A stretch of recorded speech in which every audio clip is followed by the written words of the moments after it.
Hello, I'm Andrew Susskind, and I'm a psychotherapist based in Los Angeles, specializing in trauma and addiction. Welcome to our podcast, which is called It's Not About the Sex, also the name of my recent book. Here we focus on all topics related to compulsive sexual behavior, often referred to as sex addiction. In particular, we explore ways to build long-term, sustainable recovery. Our intention is to offer fresh viewpoints, brand new perspectives, and practical tools toward living a deeply connected life. Let's get started.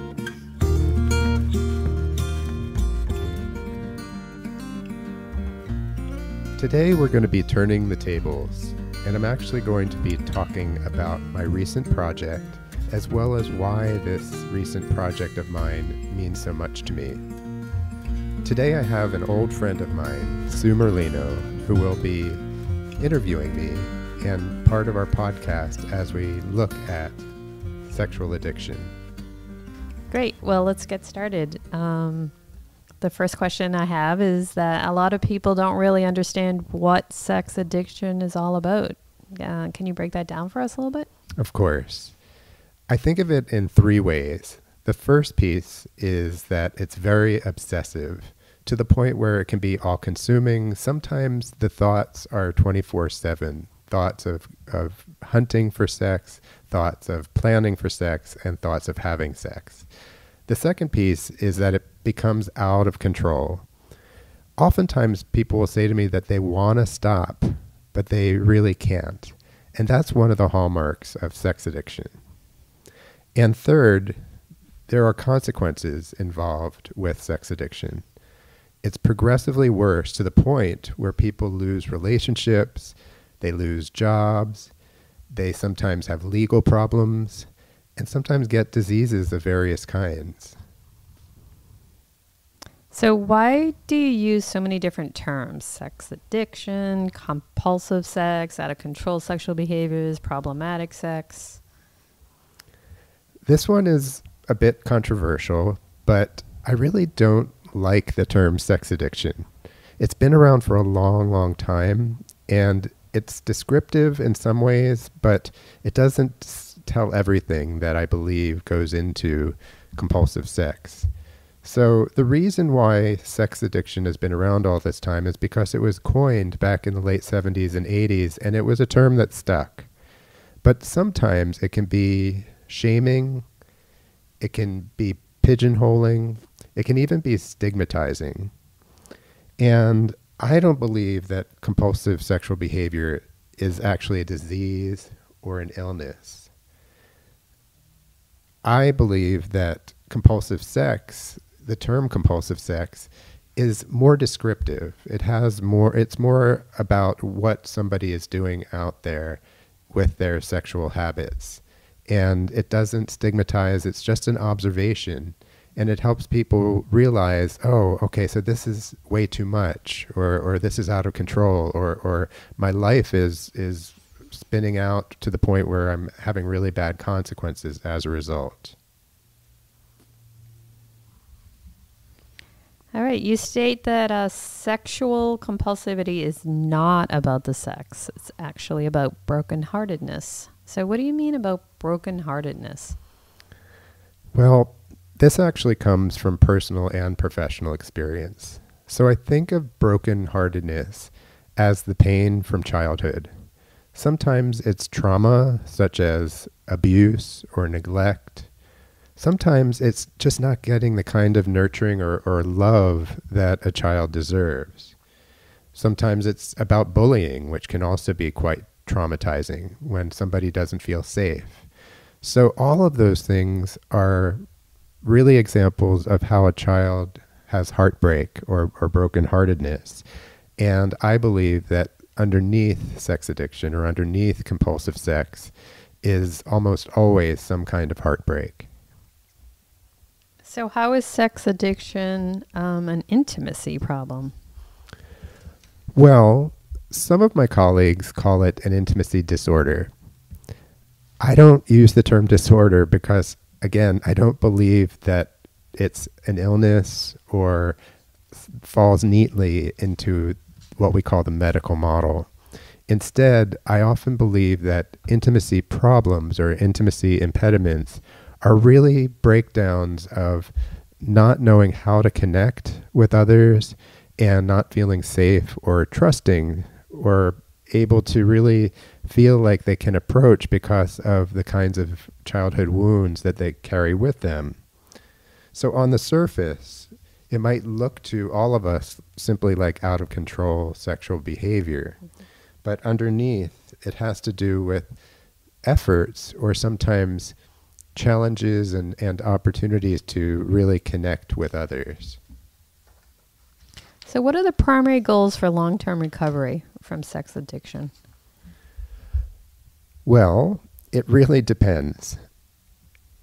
I never assume that anybody walking into my office or anybody walking into a 12-step meeting has the same goals. What I do know is that it's a soul searching of what do I really want and desire in my life? What really matters to me? What is it that can truly make a difference in my life so that I can feel more fulfilled and more connected to others? So some of the themes that I like to think about when I hold the idea of long-term goals is that hopefully sex and intimacy can be integrated so that they're not so compartmentalized. Because when somebody's sexually compulsive, everything is compartmentalized. But during the years of recovery and healing, hopefully that they can be integrated. Also, if somebody can learn to trust and rely on emotionally reliable people, that's a fantastic healer, because our nervous system actually responds to that and feels better when we have reliable people in our lives. And then, of course, to continue with the idea of connection, if we can really connect to ourselves on a deeper level, if we can connect to others who we really enjoy in our lives, and if we can connect to a higher power or a universal power that's larger than ourselves, that's really where the larger meaningful connection comes into play.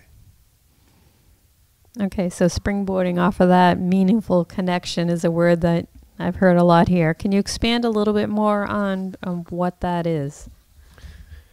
Sure. So meaningful connection to me is really the heart of recovery.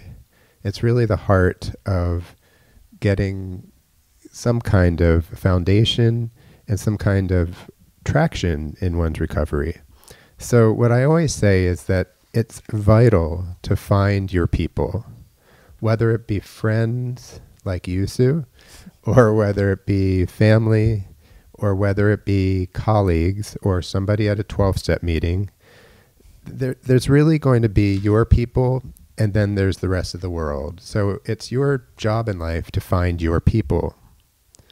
Now, in program, for those who are interested in 12-step support, and I highly recommend that happens through attending meetings regularly, seeing the same people over and over, eventually becoming a sponsor to somebody who's new in program, having a sponsor yourself, and working the steps over and over, as well as something that I hold dear to my own recovery, which is going to 12-step retreats.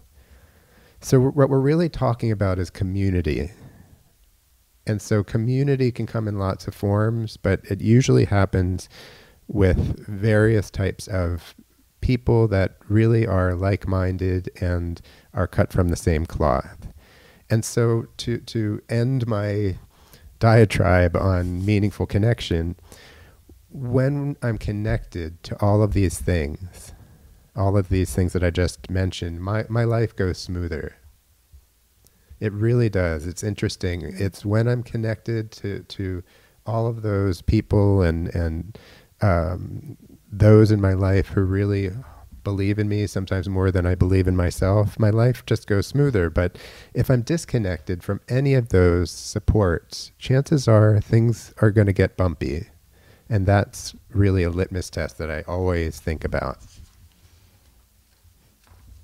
So you focus on relationships as part of a healing element for sex addicts. What makes the relationship so vital? Well, relationships are not just about spending time with other people. What I'm really talking about when I'm discussing relationships is establishing deeper contact with other people in my life. That's when I feel nourished. It's when I feel like I'm seen and understood in the world. And it's something I've done since I was a kid. I've been called a heat-seeking missile in the past. So what we know nowadays, which is so fantastic with all the brain research out there, is that we're biologically wired for connection. So we thrive when we have real authentic connection around us. And like I said before, we actually are more regulated and feel more at peace on the inside when we know that we have a posse around us that really cares about us. And so being a lone ranger out there, and a lot of folks who are out there compulsive, addictive in various ways, certainly sexually, become lone rangers because it's just so isolating. And it's really against our biology to be lone rangers. So whatever we can do to become more a part of, Brene Brown might call that true belonging, that's really where things accelerate. Let's go back to something you mentioned earlier about childhood trauma. How does that relate to sex addiction?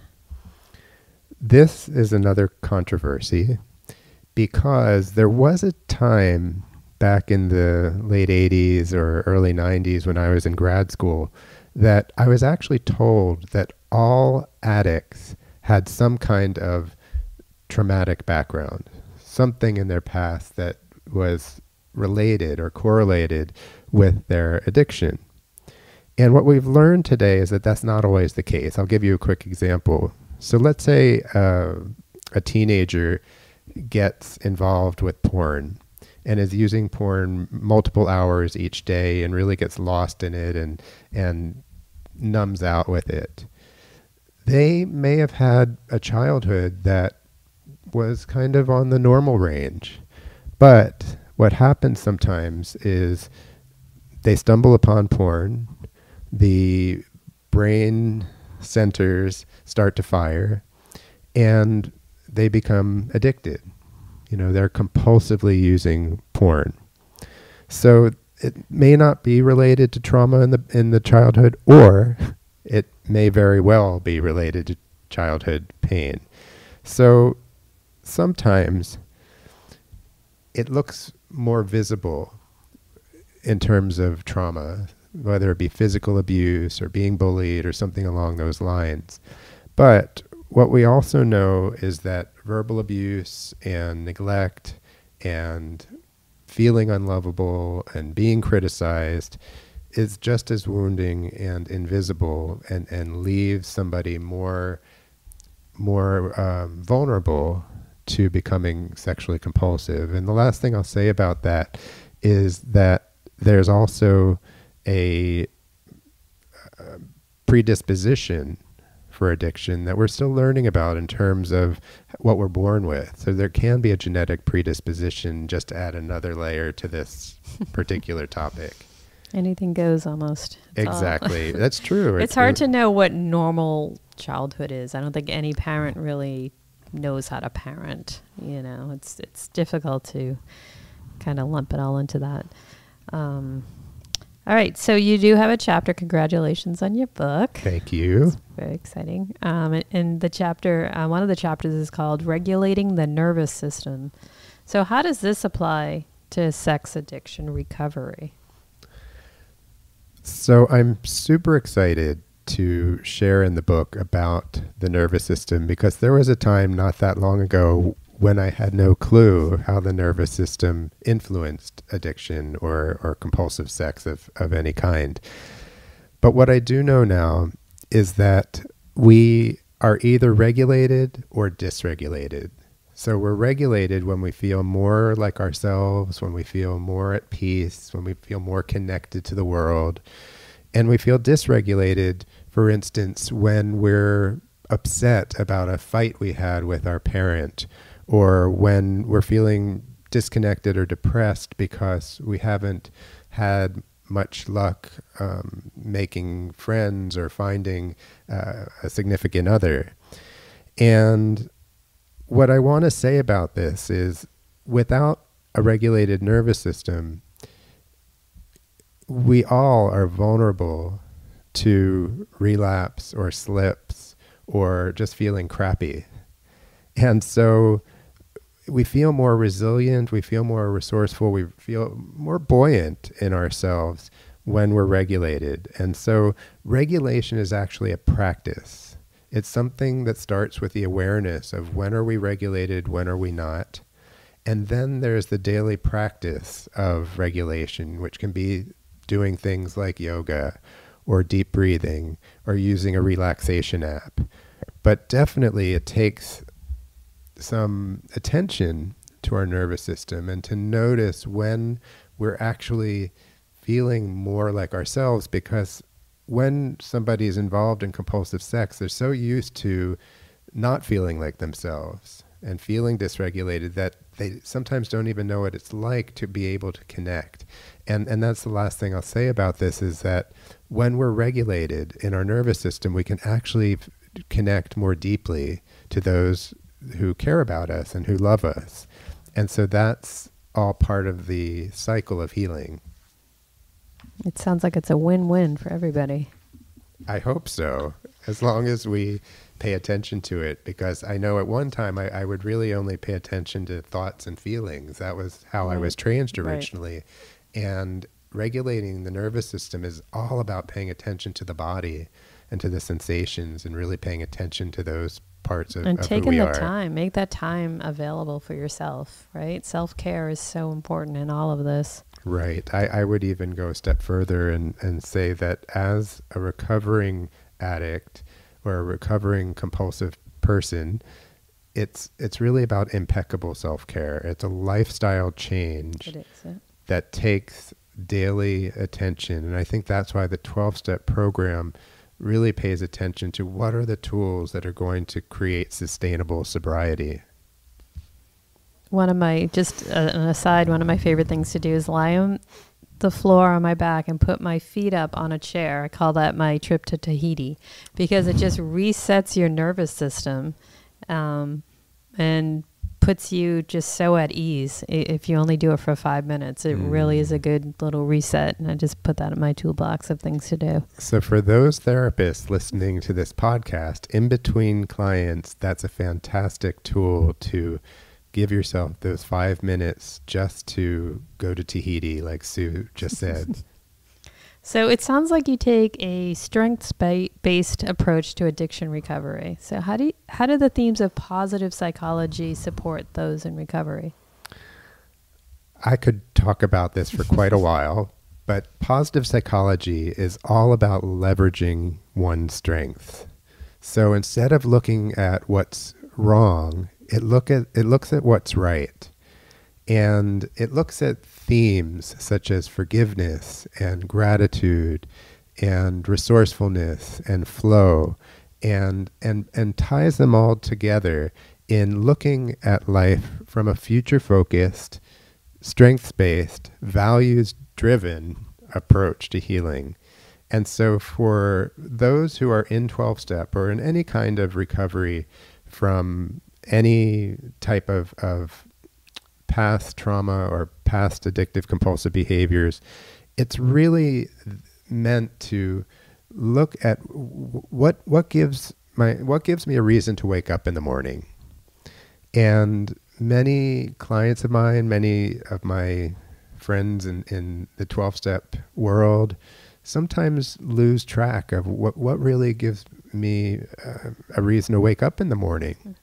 And so it's really very existential in the sense that there's a lot of soul searching that goes on to determine what is my purpose, what gives my life meaning, what do I really, really want from my life, and how do I start looking at simple ways of moving in that direction. So there's a lot of work involved in all of this. There is a lot of work, but what I recommend to all of us, including myself, is to put one foot in front of the other, literally one foot in front of the other, and let go of the results. Because I try not to get too future focused, Right. but at the same time, I hopefully want to start developing a vision of what would really be fun and revitalizing, and hopefully, something that will really sustain me. I mean, this recent book that I wrote was an example of that. It was a long project, but it was something that I was passionate about and that I continue to be passionate about, and part of what brings us here today. Can I just go back to one of the things you mentioned in here that I'd just like to explore a little bit? Please.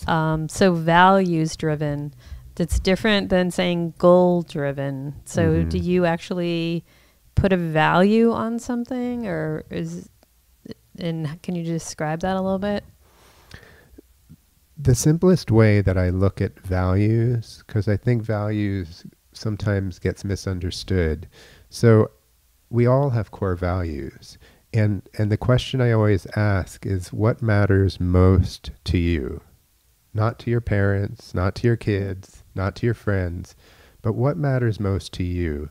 And if you can ask yourself that question, and sometimes it's more collaborative when you have a coach to be able to do that with, or a therapist even, but to really start to get clarity on what truly matters most. So for instance, for me, it's all about relationships. Friends and family are at the top.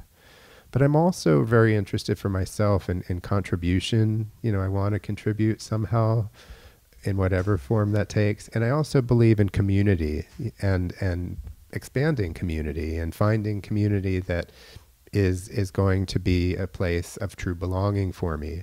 So everyone defines for themselves what core values really mean. But once you know your values, once you're really grounded in what your values are, then you can build some goals based on those values. You don't want to just jump into goals too quickly, because then you're not really looking at what the foundation of them truly is. There's got to be something underneath that. Mm-hmm. Cool. Well, thanks for explaining that. Sure. So what makes individuals vulnerable to slips or relapse? Right. And I specifically wanted to talk about this today because slips and relapse are part of recovery, especially in sexual addiction recovery. It's generally not a linear progression. It's something that has a lot of texture and sometimes a lot of zigzagging to kind of find traction and direction. But what I find is that there's certain relapse triggers that are most prevalent.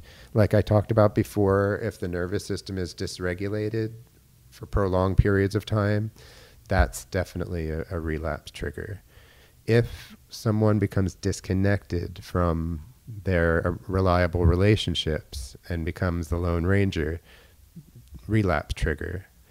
If they have unresolved shame or unresolved grief, relapse triggers. And lastly, there's something in 12-step program about being rigorously honest. And what they're really saying is, if you're able to stay transparent with who you are and express yourself in that way with others, that chances are you're not going to be as vulnerable to relapse. But if you keep secrets or keep things compartmentalized, then it's definitely a relapse trigger. And there's many more, but those are just a few that seem to rise to the top.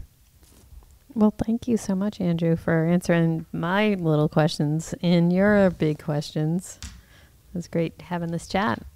I enjoyed speaking with you today, Sue. Thank you so much for being with me.